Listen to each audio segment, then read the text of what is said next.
Hey everyone, and welcome back to Solo Spotlight. Today's guest, Dr. Ian MacNairn, an emergency medicine physician and anthropologist whose work sits at the intersection of medicine, culture, and humanity. Recently, Ian returned from Gaza, where he was providing emergency medical care in the middle of a humanitarian crisis. But in this conversation, it's not just about Gaza, it's about the long road that led him there. Back in 2006, Ian was a victim of a hit-and-run accident. The moment could have easily been the end of the story. Instead, it became the beginning. Recovery led him into ultramarathon running, into a master's degree, into a PhD in anthropology, and eventually into emergency medicine, with a very different lens than most doctors are trained to use. Ian believes in treating patients as kin, not cases.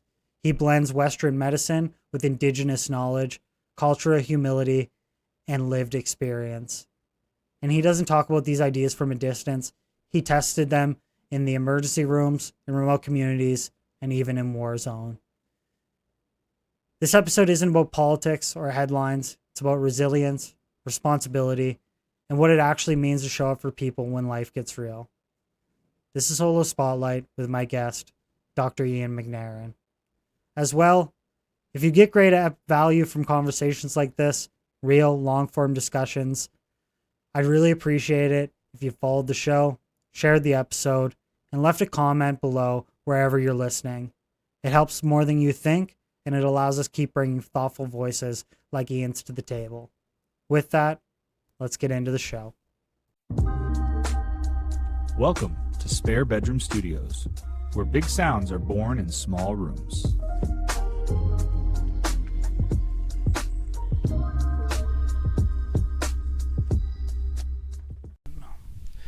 Welcome everybody back to another episode of Solo Spotlight. I'm here with Dr. Ian MacNairn. How you doing today? Oh, I'm doing really good, man. Good. Thanks for having me.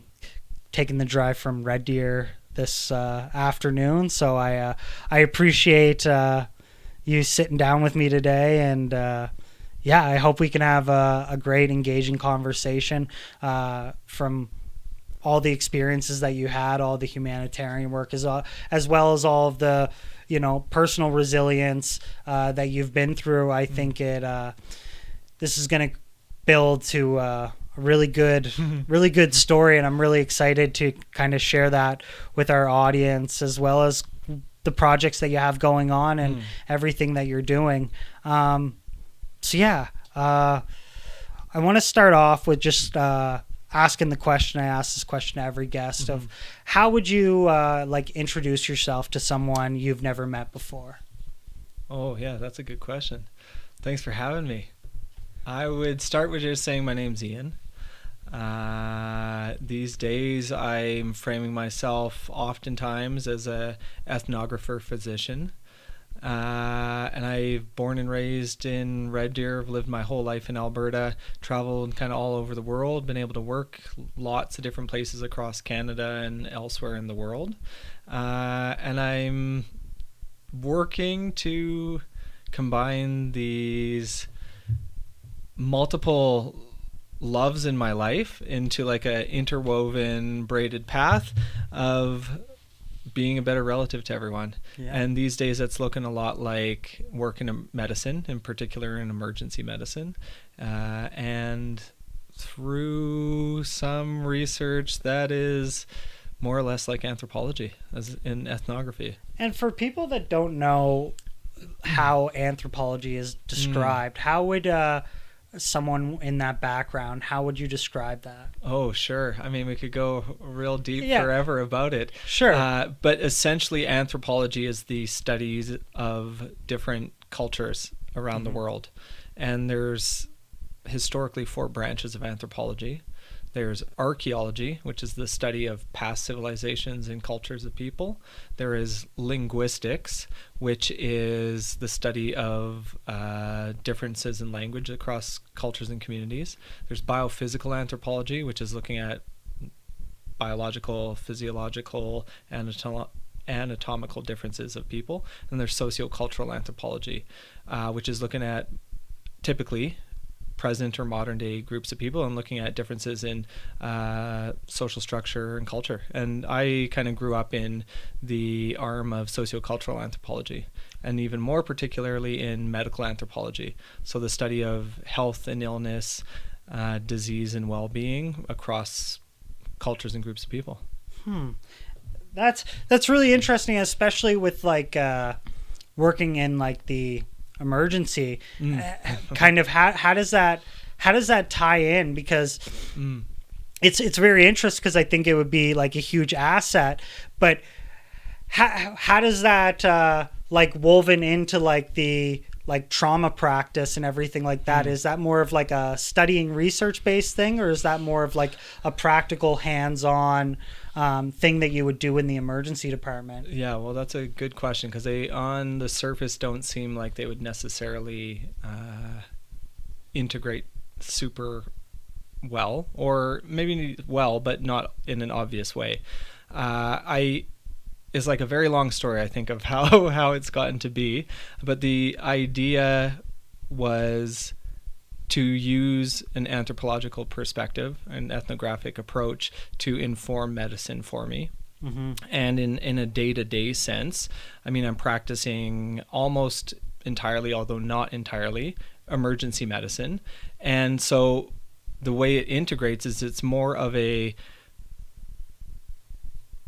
way of understanding the world, a perspective and an approach, rather than some kind of skills or practical way of changing the way I'm practicing clinical medicine. And on top of it, I'm also doing medical anthropological research. So I have a research kind of part to what I'm doing in my life. Right. And I use all I've learned through anthropology and the path that's taken me over the 18 plus years to inform how I'm practicing medicine. Right. And kind of like keeping up with that trend or what's going on or new like immersions in the health field. Kind of it, you always have to be like attuned or like keeping your nose to the grindstone type thing. Were you always like were you as a child, was this always kind of the outlook that you had, or like the way of thinking or the type of like research based or almost like inquisitive nature? Was that something that came to you early? Yeah, like you were telling me before we got started, how you're a fairly like reflective and inquisitive person. It's like I have always been, I think, wildly curious and asking questions, and not just in a incessant kind of questioning way, but like curious about everything, like how I'm doing, what I'm thinking, how I'm learning. And I've been curious about all sorts of stuff, whether it's sciences, arts, people, my friends and family. Like even from a young age, I've always been wanting to learn more in just trying to understand how the world works and how I work within the world. And so I love being able to explore like so many different topics and arts and all sorts of things. So yeah, certainly I think one thing that's excellent for medicine, because it's a profession where you will be forever learning. It's like an unending process of learning.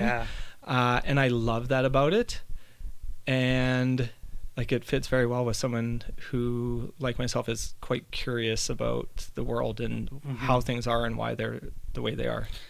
I find it funny because I always kind of, in a joking way, I always kind of, when people are very introspective or self-awareness, I kind of ask people, in essence, don't you think that's kind of a curse?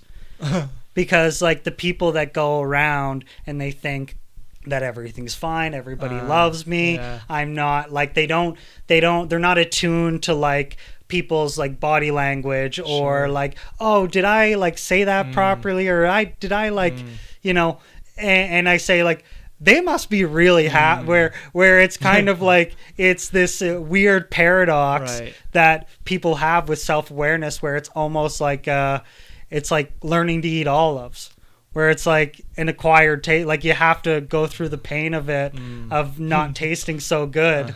And then once you find out that like, oh, it's actually okay. And like, you know, to have people like not, you know, appreciate what you have to say or not like your style of this. It's actually like okay in the end. But I find it very funny because it benefits you in the long run, but initially it's like oof. Yeah, so I think you must not have eaten very good olives.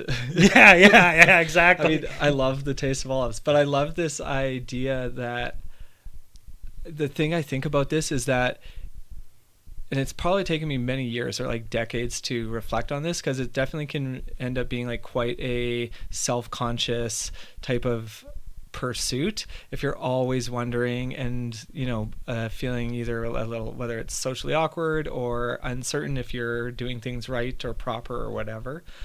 The thing, and it's come to me probably only in recent years, is this is a great opportunity to become more humble.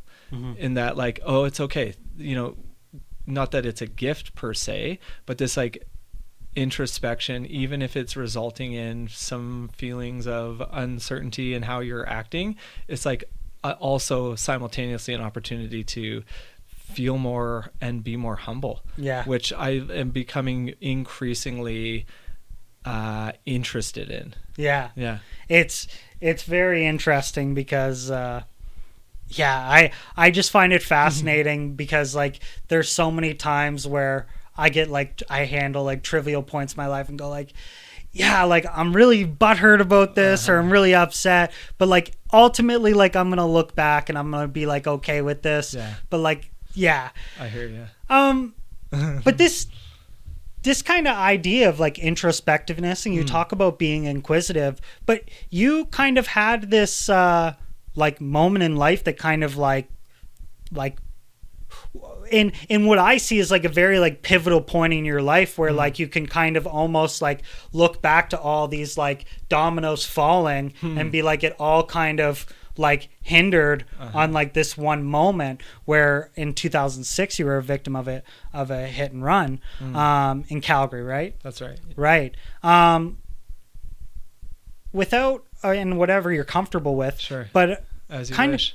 kind of talking about that experience and talking about how that kind of set your path into, finishing your undergrad, getting your master's, doing your PhD, doing ultra marathons and humanitarian work, kind of talking about this like shift for you in recovery. Okay. Yeah, I don't know if I understand it quite the same way or conceptualize it the same way, but it certainly is like a dramatic and outstanding point in time for sure.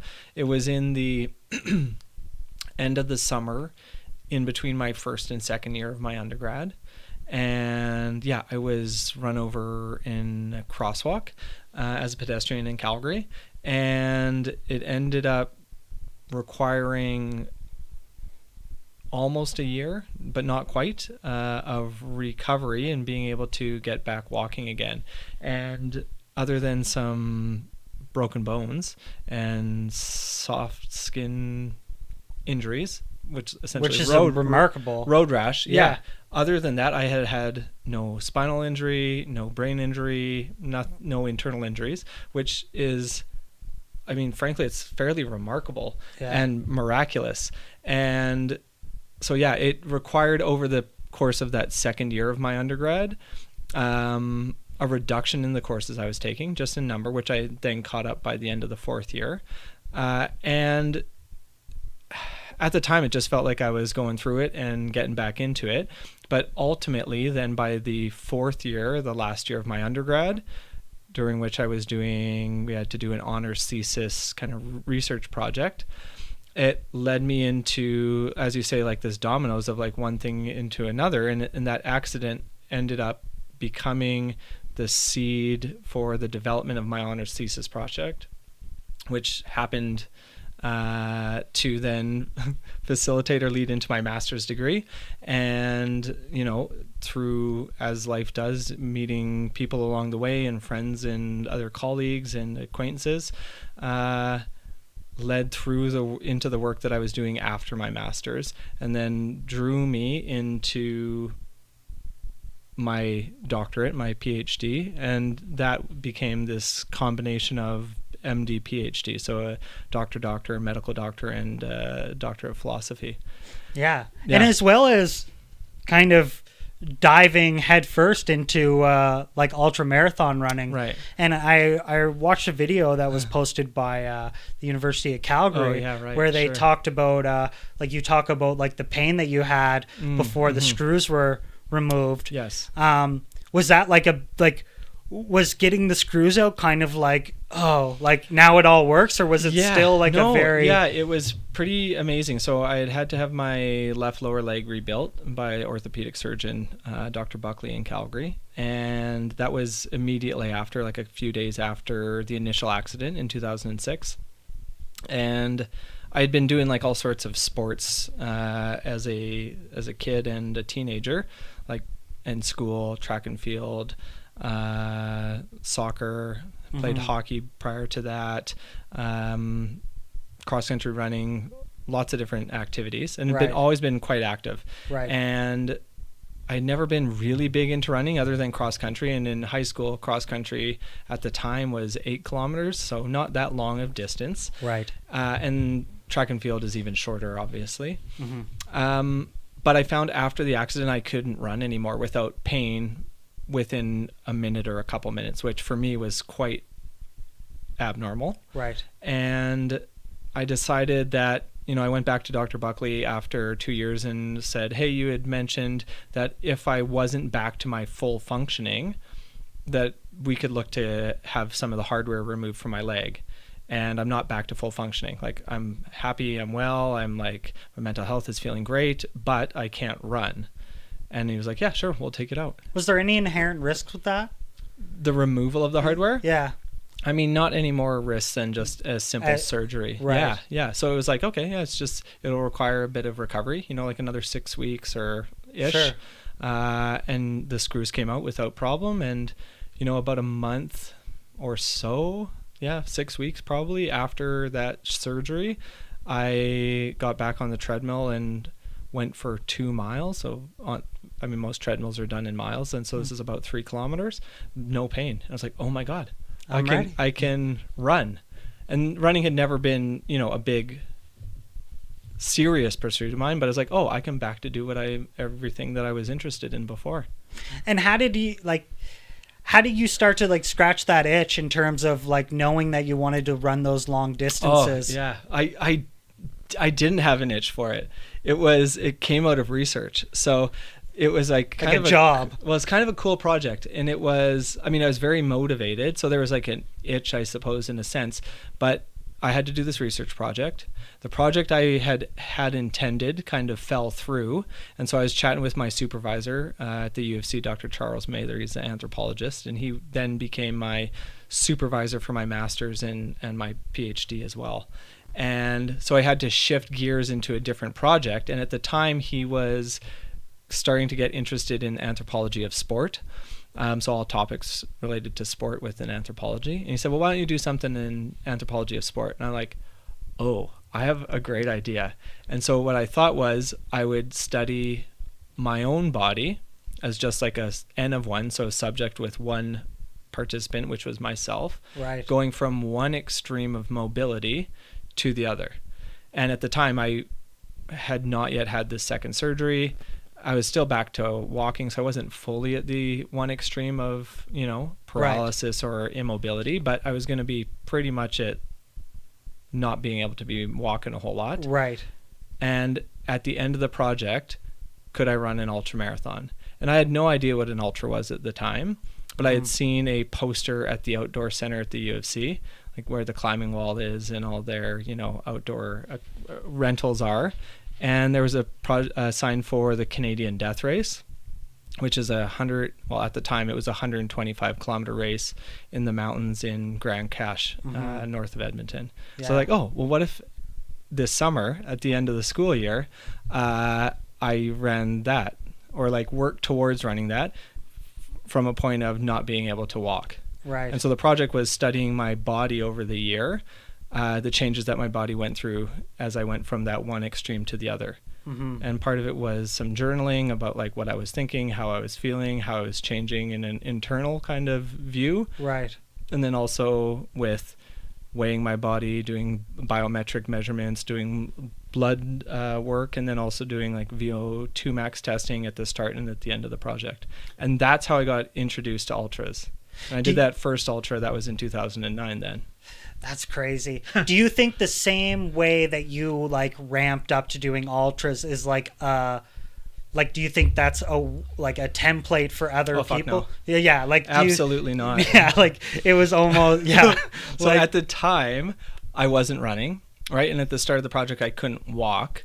It was after this surgery that was helping to rebuild my leg. And the longest race I had ever done was when I was 12 years old, and it was a 10K road run. That was a charity run. So on road, flat. This is like David Goggins 10 years shit. ago. Yeah. And so I was like, oh, you know what? It's fine. Like in 8 months from now, I can run 125K in the mountains. So no. I would not recommend this to anyone at any point. And I finished the race. It took me forever. I finished with only about 45 or so minutes What's to the spare. average time to finish a race like that? I don't know what the average is, but you get 24 hours. Okay. And like a third of people finish. So not many finish. And I was definitely in the back of the pack. I think a few finished after me. I was 60 some position. Right. But the goal was just like, oh shit, I was able to finish. Right. And it was like a trial of fire. What was the terrain like? Was it like wilderness terrain or was it track? No. The Canadian Death Race at the time, the course has changed a little bit. It's 125K. It starts and ends in Grand Cache over 5 loops, and it climbs and descends 3 different mountains there. Oh, wow. Flood Mountain, Mount Grand, and Mount Hamel. And I think there's about 18,000 feet of climbing, something like this. So 5,000 to 6,000 meters of climbing, and it's all not all on trail, but it's almost all on trail. Okay. So it's like single track, ATV track, gravel dirt road, and then some pavement. Yeah, it was horrific. Yeah.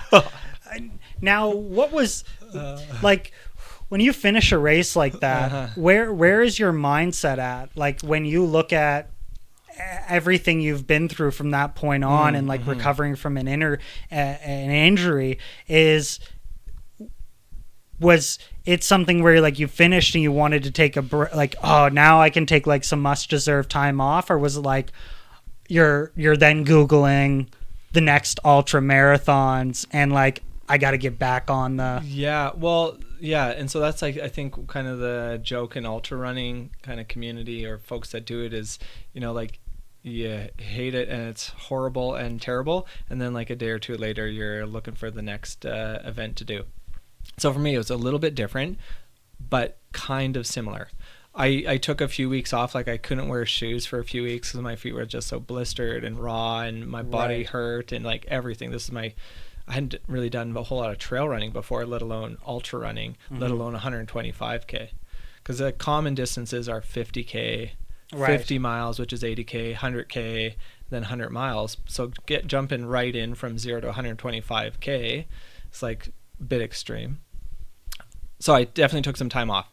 But the thing that kind of is similar to wanting to like get right into looking at it, I was like, oh, there's something super interesting and intriguing in this sport and in the process of doing this. Not only is it fun and amazing to get to go trail running and like you get to be in these beautiful places, and like I love so much being outdoors in the woods and in the mountains. But there's something else going on here that's really interesting and unique in terms of sport and human experiences. And I was like, oh, okay. And so then I was like, I'm doing my master's. And so I started it the next month, studying the body that people create through doing ultra running. So the first project was just this 1 year of what happens to my body as I go from not being able to move to trying to move the farthest a person can. And then I quickly learned that's not the farthest a person can go. Then the next project, my master's, which I spent 2 years doing, was, what is the body that people have, and body in a very holistic sense, from doing this sport? Because this is weird, awesome and weird and interesting. Did you notice there was like a prevalent like nuanced characteristic of someone that's involved in like an ultra marathon community? There are a few for sure. Yeah, I think in terms of body type,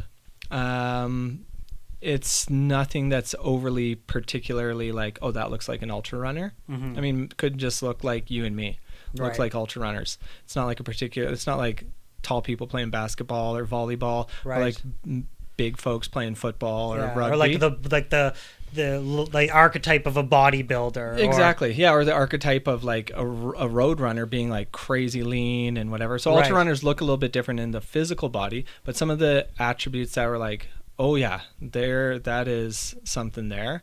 And there's a few, but the one that really stands out is to me quite interesting is these folks that are getting into this and that do it not just as like I did one ultra to see what it was like, but that keep returning to this event after event, year after year, season after season, is what I'm finding and what I found through all my research over about 10 years is people are looking for what happens when they get to that ultra point. And there is the way I wrote about it in my work is you get to a certain point and it's not like a particular distance or amount of time, but it definitely takes some time to get there, at least a few hours usually, if not even longer, that most superficial aspects of who you are no longer matter and they kind of like just dissolve and disappear. And in the process of like just moving through the mountains or just moving through whatever the course is in the desert or wherever it is. And it's like the fact that I'm a son, a brother, a partner, a teacher, a doctor, poor, wealthy, Christian, Like it doesn't Jewish, matter. none of that matters because all I'm doing is I just have to keep going. So it becomes like a very, I don't really like the idea of transcendental, but it becomes this very, and even sometimes transformative, but it's like, oh, we get to find like who you are. Yeah, it's like meditative. Yeah, like, it's meditative, Yeah. and it's erosive in the sense of we'll get to see who you are. That's crazy.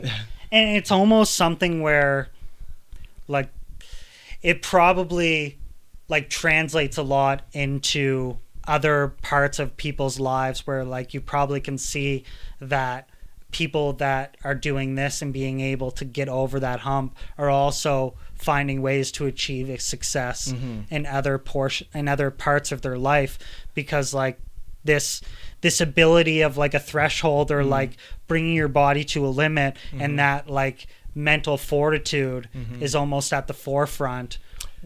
Certainly, yeah, and mental fortitude, and I think one of the like unexpected, invisible kind of gifts or benefits from ultra running is it can bring a lot of clarity. Yeah, at least it has for me, and for folks that I included in my research for years. Right. It's like, oh, they know who they are when everything's stripped away, which is like what an amazing. Yeah. I don't know. I haven't found a lot of other places other than now outside of ceremony with Indigenous folks to find who you are when everything's stripped away, which is like what an amazing. Do you think it's thing. harder in today's day and age to get to that point in life? I mean, Or to get to those scenarios where... Yeah, I think so. That's been my experience anyway, and what I've observed from others is there's not a lot of spaces or opportunities to figure that out. What do you think the root of that is? Like, where do you think The that's... root of that it's missing? Yeah, Why like, it's missing? is it like a cultural thing? Is it is it driven by like isolation or, you know? Oh, I don't know that it's isolation. I mean, cultural, I'd say for sure. It's not like a physiological type of thing, but I think it's cultural in the sense of we are, for better and worse, oftentimes in this case for worse, I'd say, and with it's almost impossible not to be inundated with stimuli, right? And I think what I've found and what I'm learning from kind of study with others and being mentored by others is it's hard to get to that place with stimuli around you. It takes like distractions. Yeah, it takes like time and awareness, right? Being present and mindful,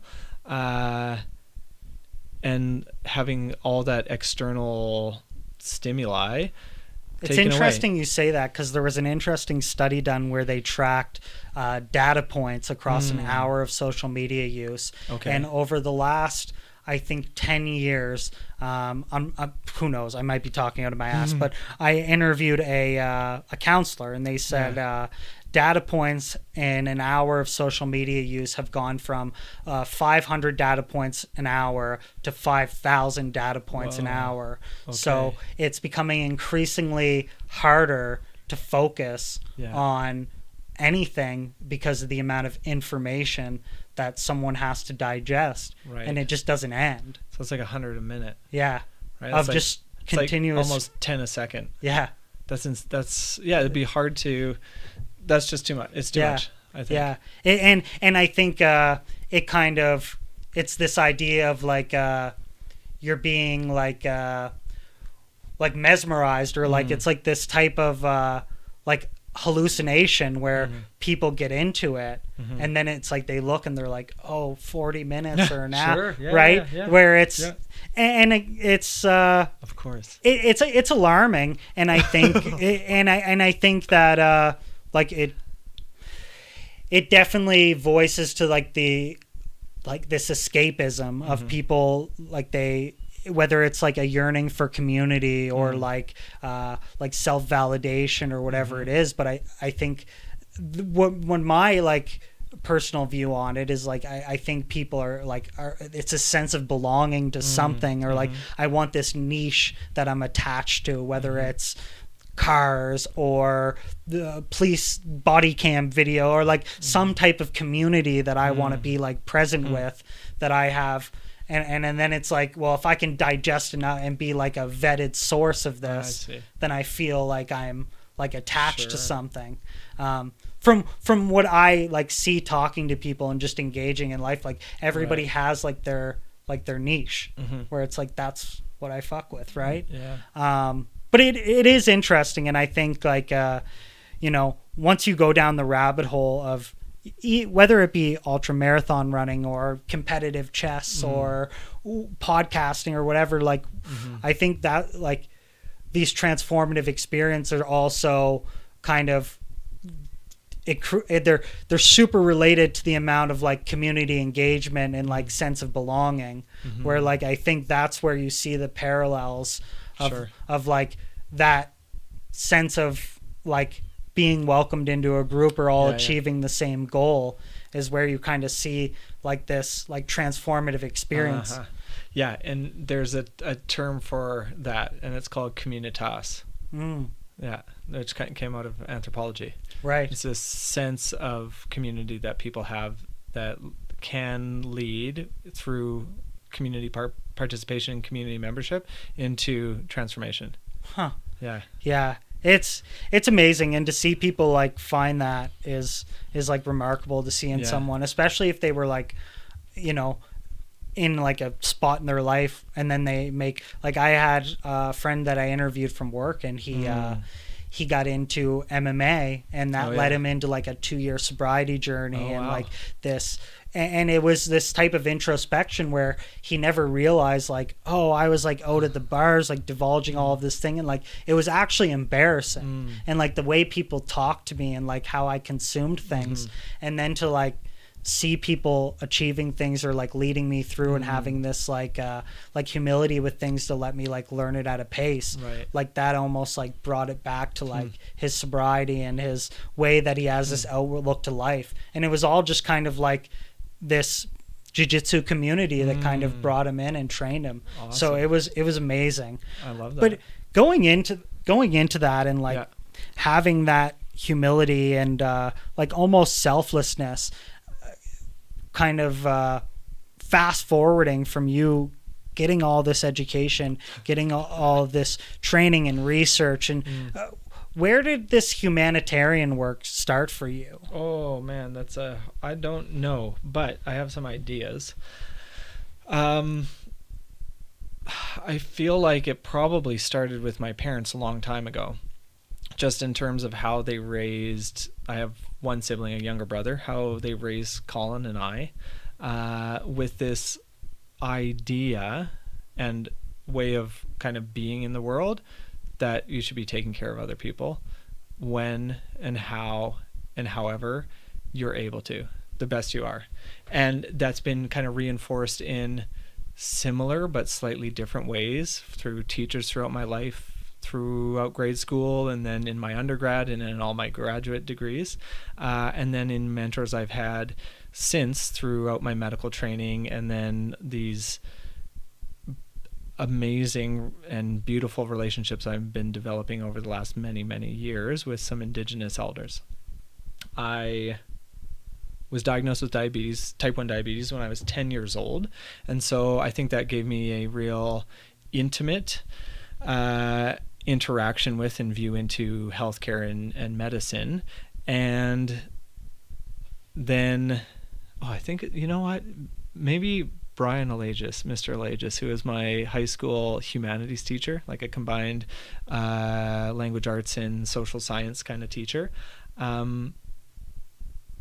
Work in our humanities classes and my experience living with diabetes and celiac disease, I think introduced me to a social, scientific, and humanist type of approach to health and healthcare. So that would be where it would have probably started in a very young age. And my like voraciousness for reading as a young person, and then especially as a young adult, I consumed a lot of reading by some folks that really helped shape that, and those would be like Dr. Paul Farmer, who's recently passed a few years ago, but he was a physician and anthropologist. I think he was a big inspiration for me to, as it turned out, end up being a physician and anthropologist. Like Dr. James Orbinski, who's a doctor out of Toronto, who was a past president of Doctors Without Borders, or MSF. So getting to consume like this type of literature and research and writing, and all these like amazing, wonderful relatives and people I've had in my life kind of helped put me on this path of, yes, medicine might be a good path as a profession, and the way to be doing it is to be taking care of people as best you can, and those who need it the most. With the I think the corollary is that to maximize the gifts I have in the world, and then to give them away to those who need those gifts the most. Right. No, that makes total sense. And yeah, what I find interesting too is that typically the route that a lot of physicians go through when they're learning to practice medicine is doing like humanitarian work, like volunteering, or going on these like missions like you did to Gaza? I'd say no. But I'm not sure. I mean, I have my own experience in those of like the ones I went to medical school with and did my residency training with, and others that I just Or is there see. just like kind of forks in the road where people kind of branch out and do, whether it I be would say most physicians do not. No. Some do, but there, at least in my training and in the training I know of in North America, there's not a massive focus on humanitarian work. And we also get a bit of training, but not a huge amount of training on like population health or global health type of topics. And I think it's in those kind of areas that we would need to have more training and teaching on, to like help introduce people to these paths of potential work. Because it might be like an awareness, like just people aren't. For like, sure. And in the field, there's probably so many different directions to go where it's almost like overwhelming for a lot of people. Yes, and most folks who are physicians have gone through at least 10 years of post-secondary training after high school, some 12 or more. Like myself, I did 18, which feels like I'm dumb enough. Like a whole life. Dumb enough it took me 18 years of training. And so you can also imagine, after high school, finish, let's say when you're 18, you spend at least 10, if not 12 or 15 years of training. You probably have debt to pay back. You want to get finally to working. You may have a young family. You may have like wanting to develop a young family. And so I think there's a lot of life parts that might make it hard for people to go away on doing volunteer trips or trips that are far afield when they want to just finally get being a surgeon or finally get being a cardiologist or whatever it is. That must be a challenge with work-life balance, or kind of finding like the happy medium for like you, as like how much am I willing to sacrifice to get to this ultimate goal, and like what is going to be okay. Is that like a significant challenge with a lot of people like studying to be a doctor? What's that? Of just the sacrifice of maybe it's personal life, maybe it's relationships, maybe it's the amount of like debt you have to take on. Are there any like significant like crossroads that like a medical student would face where it's almost like that's too much for me? I don't know. I mean, probably, but I think the way that I've been able to kind of what I've seen and observed like through my experience and what I see in my colleagues and peers is it becomes your life, right? This is almost how it like is. a lifestyle. Yeah, totally. And it's like you're doing this for so long. It's not like you can pause your life for 10, 12, 15 years. It becomes your life. And so you have relationships, romantic relationships, friendships, during school and training, right? And then you just make it work. Yeah, exactly. And it's like people end up having children during medical school and residency, and yeah, you take on debt because that's how almost everyone has to do it. And you know, we're privileged enough doctors here in Canada to likely be able to pay off that debt pretty quick. So most of it seems to me, is crossroads that, you know, change people's Keep talking. that change people's, you know, path. I'm not really sure, but I think they would be more personal rather than, you know, common crossroads that we would come across. I asked that because I read this book called Working Stiff, and it was about a medical examiner and her first year in New York City, and she was at UCLA talking about how she was studying to be a surgeon, and she passed out during a surgery, and her chief of staff basically told them like, hey, go get some rest and like be back here at whatever time. Right. And that was like her breaking point, where she said like, the amount that I'm like expected to do, like I just can't, like I need to slow it down. But it was like to become a medical examiner was like almost to give up on your, like anybody that can't work on the living works on the dead, is like kind of how she saw it, as like this is like the bottom of the barrel. But it was very interesting how she talked about like she had 2 kids during her and like dealing with her husband, and like talking about how like her husband had like the fear of 6 o'clock news because like every like fatal thing that happened, and how he would hear all these stories where it was like he doesn't even want to walk down the road because an AC an AC thing that's hanging out the window is going to fall on me, or I don't want to take my kids to the park because of all these. So it was like that type of lifestyle shift that I found like really interesting, where it was like, how do you bridge that gap of like finding out what is like, and that book was amazing. I thought it was a really good book because it just talked about like the realities of things, where she talked about one time where male died of an overdose, and like the mother kept coming to the office for months, like over the course of a year, being like, well, you had sushi that day, like is it the sushi, is it this, is it that?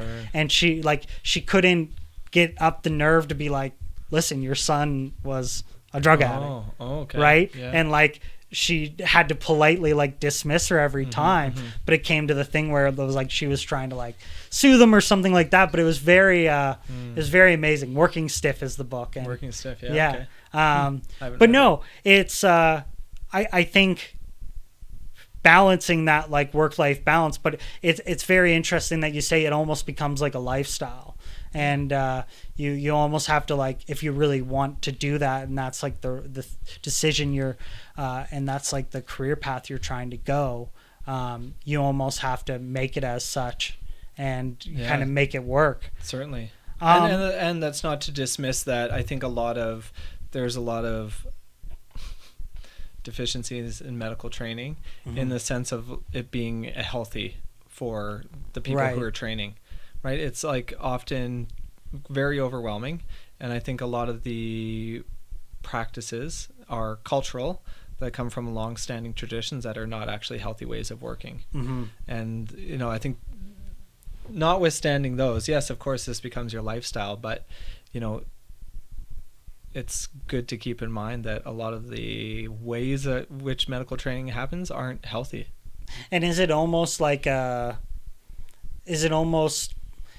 in a way like this sort of like ritualistic, like we have to put you through your paces, and like we have to dial it up a notch and make sure you can handle it, and then we can kind of seems like it. Yeah, I'm not sure. I mean, I know I went through it all, but I don't know. I don't know for sure. But I get the sense. My sense is that there's a lot of carryover from past generations, and generations meaning, every new year there's a new set of doctors. So there's countless generations in the last few hundred years.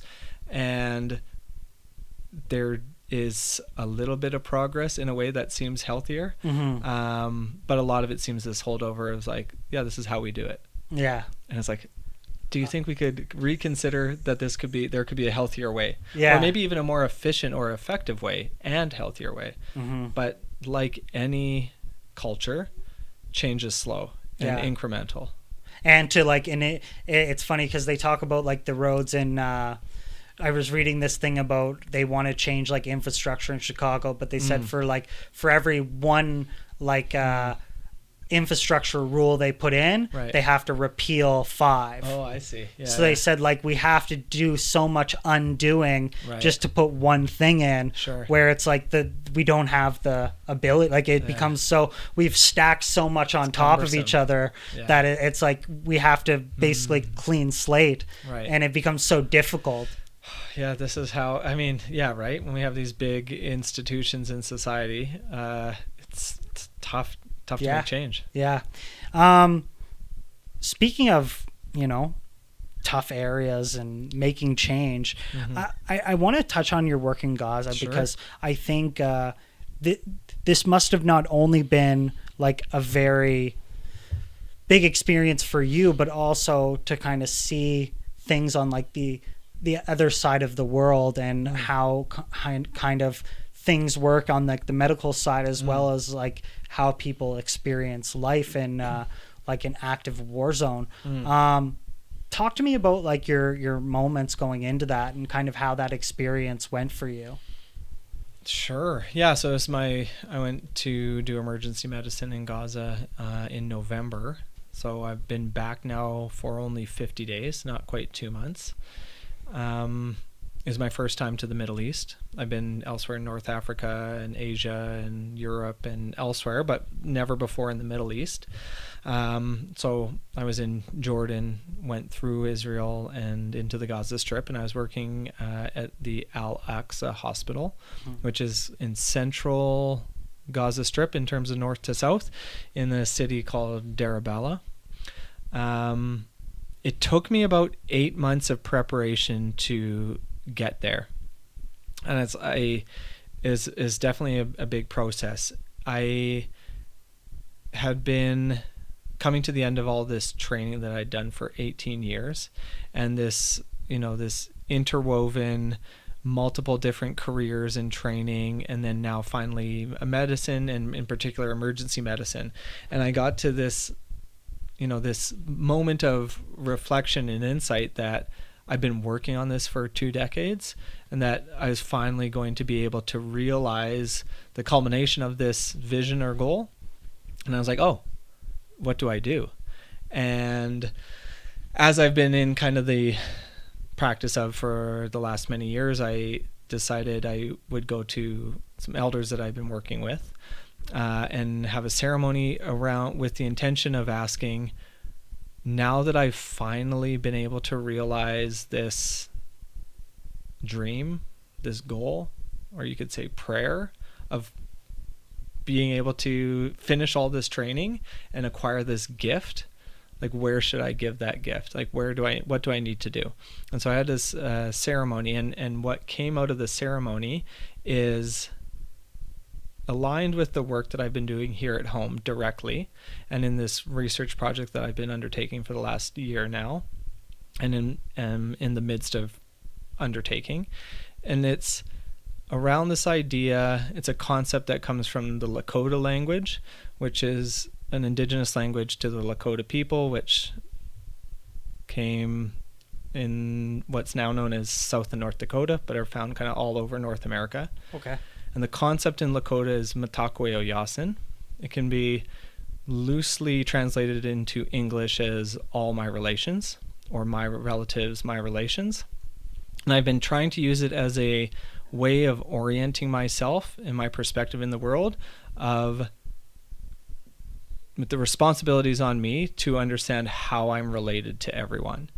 How I'm related to you, how I'm related to Ralph, your dog, how I'm related to every patient I see in the Emerge, my friends, my family, but not just my family in terms of relatives, but how am I related to the wind that's outside? How am I related to the North Saskatchewan at this point in time, right? And that this point in time is always now.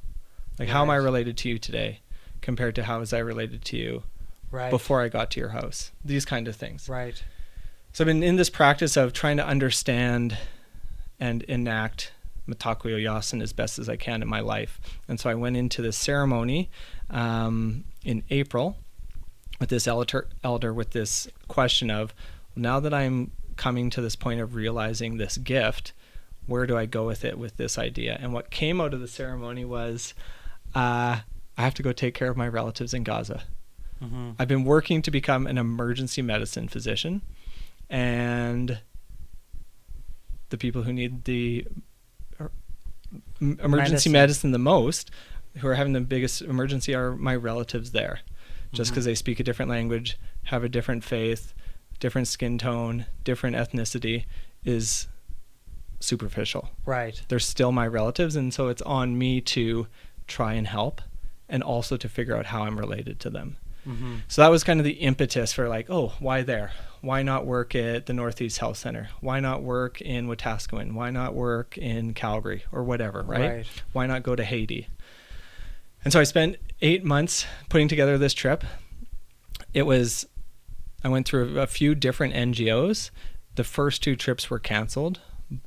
Both of the times were canceled by Israel, who is the one who issues the permits to get in and out of Gaza. Right. And it's in conjunction with the Ministry of Health in Gaza. Right. But Israel canceled the first trip, and then we pivoted, me and one other physician. She's a general and trauma surgeon in New Jersey, who is going to be joining on the trip. Found a second trip. The day we were leaving on the airplane, it was canceled. Oh. And then she found a third organization for us to join, and that's who we went with. Both she and I went on this trip together, and we met in Amman in Jordan, and it was with the organization's called PAMA, Palestinian American Medical Association. Okay. And so I flew to Jordan, and she flew, and joined me in Jordan the next day, and I was in Jordan for a couple nights, and then it's kind of ground travel from Amman via a series of a few buses into the Gaza Strip. Right. And that's about a 200-kilometer distance, and it took about 14 hours. Because we go through 3 border crossings. Yeah. One out of Jordan, 5 kilometers or so down the road, one into Israel. And then we travel west across Jerusalem and then south to Beersheba to the southern entry point in Kerem Shalom in Gaza. And then that's the 3rd border crossing. Wow. And we got there the night of that first day and had a permit for 15 days to work in Gaza. Wow. Yeah. How was your emotions during all that? Was there a lot of fear, or was there a lot of safety concerns, or how did that look for you? Yeah, that's a great question. And I probably sound like I'm just an idiot, or it's like I didn't feel scared at all. And I don't think it's wrong that I didn't feel fear, or that I should have been feeling fear and I was just clueless or reckless. So in this 8 months, I worked with elders here and elders in southern Alberta that I've developed relationships with, being like, here's my prayer. I'm not a religious person, but I have been being taught about prayer from Indigenous elders. Right. And it's like, here's what I'm seeking. Here's the help I'm trying to provide. This is the prayer to go and help my relatives there. Like, help me get ready. So those 8 months, I mean, they're still practicing clinical medicine, working on that, gathering equipment and supplies. So there's getting ready in that way. But the large focus for me of preparing for this trip was going to face this spirit of genocide. Right. Right? Like, for Lord of the Rings fans, it's like, how do you go meet the Balrog? Right. Right? Like, what do I do to get ready? Like, there's no weapon or tool that I could bring that would be enough. Right. So it was this process of introspection, or a lot of like mental preparation. Yeah, for sure. And the way I have had it taught to me, it's mental, preparation, but also spiritual, like preparing my whole self, like my body, my mind, my heart, my spirit, to like get ready for this work. And so ultimately, while I was there, thankfully I was not fearful at all. Certainly there are safety concerns, like on the briefing at the Gaza border, when we got in through Kerem Shalom, we boarded these armored vehicles to travel through Gaza.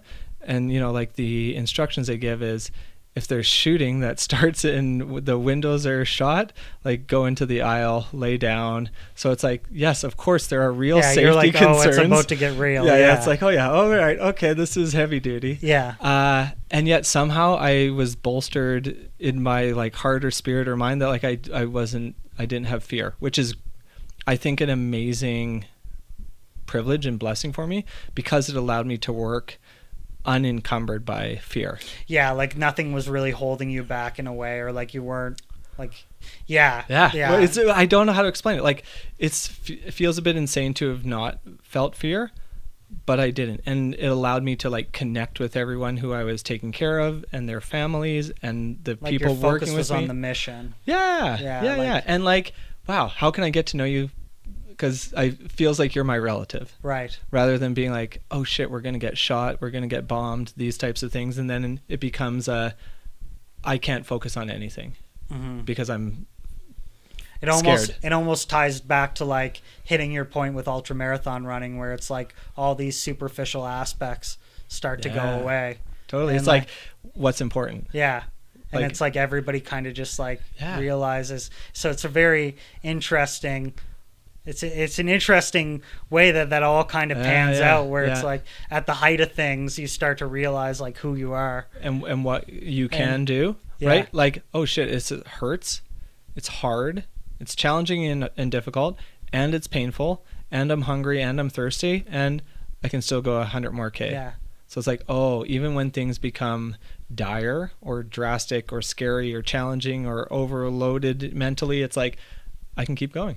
And it's really interesting. This is what stuck with me with your Ryan Jesperson interview, where you said like, I'm doing emergency medicine for like whatever I have the energy to do. Yes. Like as much energy that I have is how much I'm doing emergency medicine, where it's like that was really, that kind of resonated with me, because it's like you're going there to like give it your all, or like make sure you're providing like the best. Yes, like sir. There's not like, oh, I'm here and I'm doing shifts and like this and that. It's like, no, I'm here for like the 15 days to do like as much as I possibly can. Yeah. And it was like, oh fuck yeah, like I've put in so much, 18 years, and I spent in all these 8 months, we've gotten like canceled twice, and now I'm here. I'm like, cool, put me in, coach. Like, I'm ready. Yeah, this is what I've been training for. Yeah. And it feels like, man, I feel like goosebumps just thinking about it, in the sense of like, how am I so lucky to be able to do that? Yeah, it's almost like as rewarding as it is for a physician to be able to go there and provide emergency medicine to people that need it, it's just as fulfilling for you to know that like this is like the almost like the like and not in a way, but it's like at that moment in time, like that was like the pinnacle of like everything brought me to here until you. And then what's interesting is like then based on your mindset, based on your mentality. It's like you use that as a way to find like your new magnum opus or whatever, right? Like, and that's what I find really fascinating about you, is like it's one of these things where you're able to kind of use that as like fuel to find out like, where's my next mission, where's my next thing that I need to do. And that kind of brings us back to like present day, where you're working with all these Indigenous communities. And I find that very remarkable, because it's like, it's definitely something that you are very passionate about, based on like our conversations that we had prior to this interview, and how much you wanted to talk about that. And I kind of want to touch on like what lessons you brought back from that humanitarian mission, and kind of how are you using that as fuel for your future projects? Oh yeah, that's a good question. And like one point that I would add to what you were saying about, you know, like getting to this pinnacle of all these fulfillment. I mean, some elders would describe this as that's a prayer being realized, right? They would put in all this thought and care and wish, not just me, but others. Like the thing about it is I went there.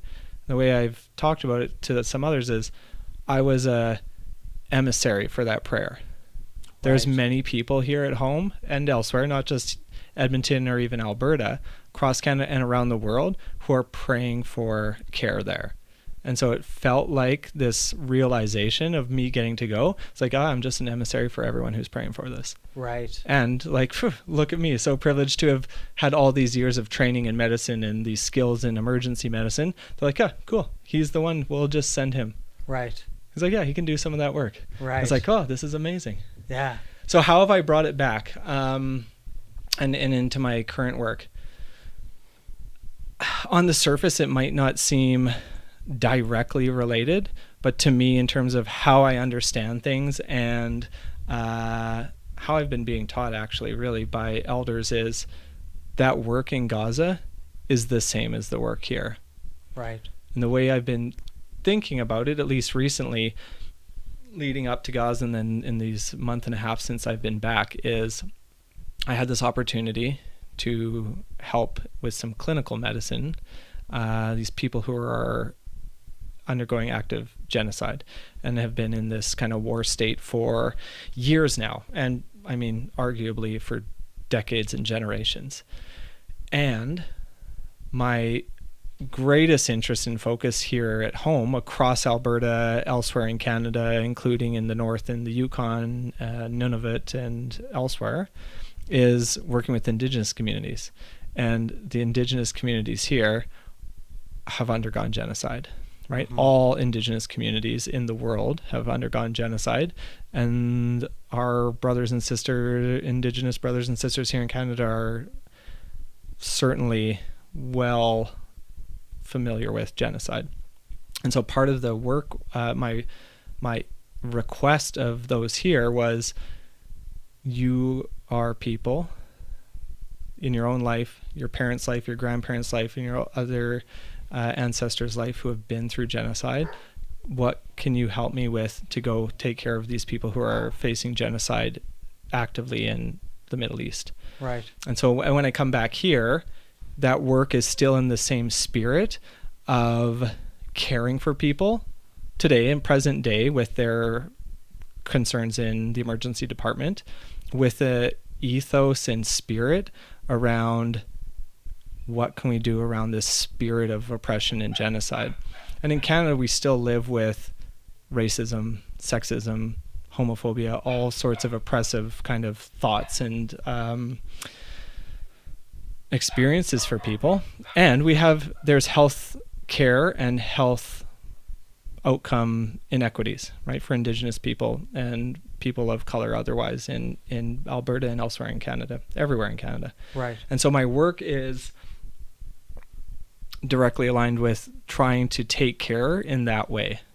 And there's the clinical work, right? I work in multiple different emergency departments here in the province, and then up in the Yukon and in BC and in Nunavut. And then I have this project, which I'm so stoked about, which I've also titled Matakweo Yasin, which is an ethnography, so an anthropology type of research project that I'm working with a family doctor in Ponoka. Her name's Dr. Kayla Gilbert, where we're meeting with a number of elders in Alberta and up in the Yukon to chat about medicine. And with this idea around how can I be a better relative to take care of you and all our Indigenous patients when I see you in the hospital. Mm-hmm. And with a broader scope around, well, what is the decolonization of medicine? Is it possible? And if so, what can we do? Yeah. Like, what can I do? Yeah. Both in medical practice, but then also looking forward in terms of medical education for medical students, nurses, undergrad, high school, like whatever that. And like, what are the best practices for? Yeah. Yeah. So that's the project I'm working on. That's amazing. That's been amazing. Yeah. And I've a number of elders here in Edmonton, elders in Calgary, elder in Red Deer, some down in Standoff and in southern Alberta in the Blood Reserve. Mm-hmm. Yeah, and then up in Whitehorse. Yeah, I was watching your Instagram stories where you were talking about spending the day with an elder, and it's very wholesome to see because like being able to kind of like in a way like understand that like you need to like relinquish like this idea of I need to like accomplish something or I need to do this or do that, where you're like I'm just going to spend the day, I'm going to learn, I'm going to embrace this, I'm going to embrace the community and the environment, I'm going to ask questions and I'm going to learn. Where a lot of people you see now, it's like they're just listening to speak, right? Where it's like it's very very like how would I put it? I don't even know like the term that I would put to it, but it's very selfless in a way of like you're giving your and it's for like a great like it's for this greater purpose of like providing this medicine. Like there is a goal, but like in that current time, you're kind of like, all right, like the mission is just to learn. Like the mission is not to be like, okay, well, where do we get this and how do we? All right, like let's get down to like facts here. It's like you can spend the day and actually embrace it. Yeah. And the way I think about it is not selfless. It's more, how can I truly embody this project? Because this project would be amazing if we have outcomes that help future generations of medical students, nursing students, whatever. And if we have better improvement of healthcare, health access, all these things for all peoples, but particularly Indigenous people. And no matter what, just like you were saying at the beginning of the podcast, it is how can I become a better relative? Because part of one of the questions I have when thinking about this project is, if you brought your mother into the emergency department and I was the one to see her as a doctor and she felt cared for like she was my sister or my mother, it might be a very different experience for her and her family there with her. Right. And it's like, how can I bring that relatedness in a good way into the world for me? And then if I can, and then if it can be shared with others, like Kayla, Dr. Gilbert, who I'm working with anyone who sees our project, with people who, you know, receive a lecture, read an article that we've done, something like that. It's like, wow, what a bonus. But like ultimately it's like, hey, how can I take care of you? Right. Yeah. Because it's hard. Like, I think it's, I wouldn't say impossible, but it seems a little outlandish if I don't start with me. Right. Right. Yeah, of course. Kind of to put a nice bow on this conversation, I want to say I really appreciate with sitting down with me today, and I Likewise. think that the audience and even me myself have learned so much, and to just have this raw energy of like, you know, wanting to help people is so amazing, and I really do appreciate the work that you're doing in the community.